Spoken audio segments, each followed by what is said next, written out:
ৰামধনদিখাৰী পঞ্চায়ত গণশক্তি সন্মিলিত গণশক্তি অসম দলৰ যি এটা ষষ্ঠ ত্ৰিবাৰ্ষিক অধিৱেশন ইয়াত চলি আছে।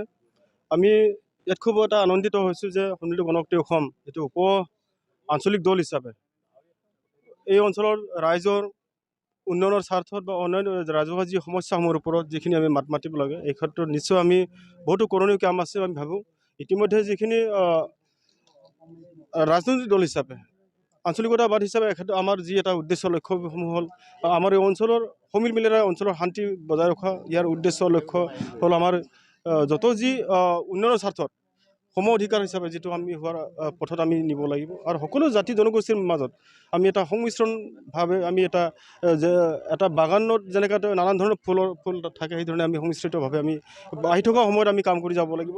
যেতিয়া আমি সকলো জাতি জনগোষ্ঠীসকল আমি একত্ৰিত হ'ব তেতিয়া আমাৰ উন্নয়ন আমি উন্নয়নৰ ক্ষেত্ৰত আমি কাম কৰিব পাৰিম। অন্যথা আমি যদি নিজৰ মাজত ভেদকামী চিন্তাধাৰণাবিলাক আমি অনা হয় নিশ্চয় আমাৰ মাজত কিছু উন্নয়নৰ স্বাৰ্থত আমি নিশ্চয় আমি পিছ হুকি যাম। আমি এইখনত আমি এইখিনি উপলব্ধি কৰিছোঁ। নিশ্চয় আজি ৰামধনদিখাৰী পঞ্চায়তৰ পুৰণা কমিটি গণশক্তি অসম যি পুৰণা কমিটি ভংগ কৰা হ'ব ইতিমধ্যে কৰা হ'ল আৰু নতুন কমিটি গঠন কৰিব। গতিকে আশা কৰিছোঁ আহি থকা কমিটি সন্মিলিত গণশক্তি অসম দলৰ যি নতুন এতিয়া ৰামধন শাখাত যি এটা নতুন কমিটি হ'ব, এই কমিটিখন যাতে ভৱিষ্যতে এই অঞ্চলৰ ৰাইজৰ এই জনগণৰ তথা এই অঞ্চলৰ যি সমস্যাসমূহৰ ওপৰত মাত মাতি পৰাকৈ যেনে এটা সবল এটা কমিটি গঠন কৰা হ'ব বুলি এটা আশা কৰিছোঁ। ইয়াতে সন্মিলিত গণশক্তি অসমৰ ডিষ্ট্ৰিক্ট কমিটিটো নতুনকৈ গঠন কৰিব লৈছে। অহা 7 তাৰিখে চিমেণ্ট চাপৰিত অনুষ্ঠিত হ'ব। আৰু এই ডিষ্ট্ৰিক্ট কমিটিটো গঠন কৰাৰ আগতে আমাৰ MLA সমষ্টি এৰিয়াৰ ভিতৰত যিমানবিলাক শাখা শক্তি আছে আৰু তৃণমূল শক্তি আছে প্ৰত্যেকটো শক্তিটো পুনৰ গঠন কৰিবৰ কাৰণে আমি নিৰ্দেশনা দিছোঁ। আৰু সেইমতে জোনাই অঞ্চলত যিমানবিলাক শাখা শক্তি আৰু তৃণমূল শক্তি আছে প্ৰত্যেকটো শক্তিয়ে ইতিমধ্যে গঠন কৰি আছে। আজি বাহিৰ জনাইতো আছে, ইয়াতো আছে।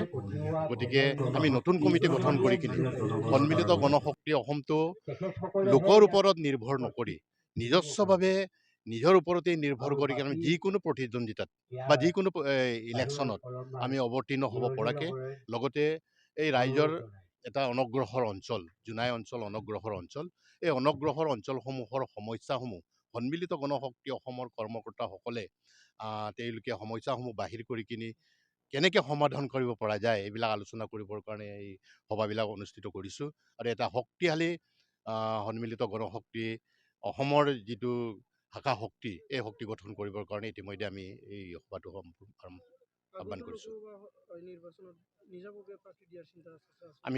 আমি সদায় চিন্তা কৰোঁ আমি সন্মিলিত গণশক্তি হিচাপে আমি নিজৰ প্ৰাৰ্থী নিজে দিব লাগে।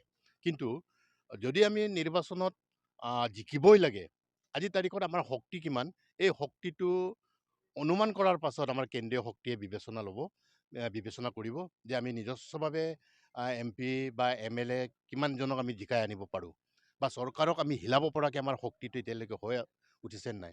যদি আমি এনেকৈ ক্ৰমে ৰাইজৰ মাজত গৈ কিনে আমাৰ সমস্যাসমূহ আমাৰ নীতি আদৰ্শখিনি ৰাইজৰ মাজত প্ৰচাৰ কৰি ৰাইজৰ হেৰিটো আদায় কৰি লোৱাৰ পাছত হয় আমি 2-3টা MLA যদি জিকিব পাৰোঁ, 2-5টামান MLA জিকিব পাৰোঁ, এটা আমি MPও জিকিব পাৰোঁ, তেতিয়া আমি গণশক্তি হিচাপে নিজস্বভাৱে লোকৰ ওপৰত নিৰ্ভৰ নকৰি কিনে আমি নিজে প্ৰাৰ্থী প্ৰক্ষেপ কৰাৰ সিদ্ধান্তটো আমাৰ আছে।